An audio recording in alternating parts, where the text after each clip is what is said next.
최근 주택금융공사가 내년 주택연금 액수 산정을 위한 연구 용역을 발주했습니다. 아시다시피 주택연금은 집을 주택금융공사에다가 맡기고 평생 동안 연금을 받는 금융상품입니다. 연금 수령액은 집값의 움직임 그리고 이자율 등을 따져서 반영이 되는데 매년 이 같은 연구를 통해서 산정이 됩니다.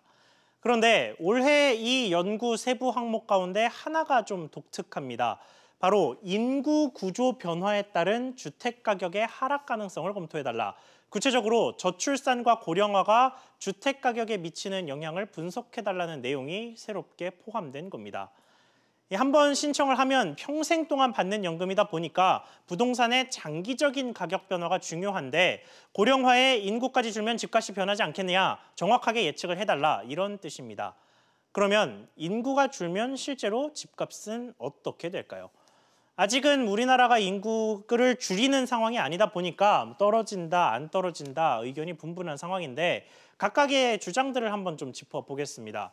우선 인구가 줄면 집을 사려는 사람들이 없어지니까 집값도 당연히 떨어질 것이다 라고 주장하는 쪽은 주로 주택 보급률을 근거로 듭니다.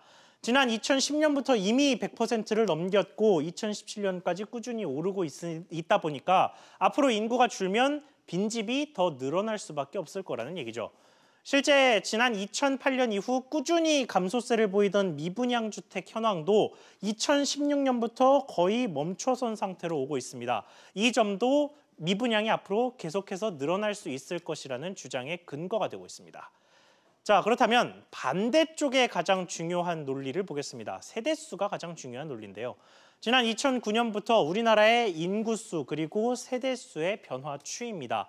보시는 것처럼 인구수 같은 경우는 기울기가 점점 줄어들면서 수평에 가까운, 그러니까 증가세가 점점 꺾이고 있지만 세대수 같은 경우는 인구수와는 기울기가 좀 다르죠. 가파르게 움직이고 있습니다.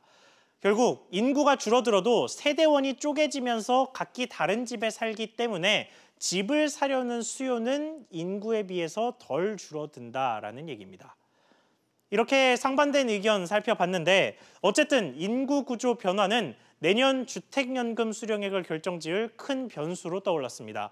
만약 집값 하락으로 결론이 나온다면 내년 신규 가입자들은 똑같은 동네, 똑같은 가격의 집에 살아도 기존 가입자보다 연금을 덜 받게 됩니다.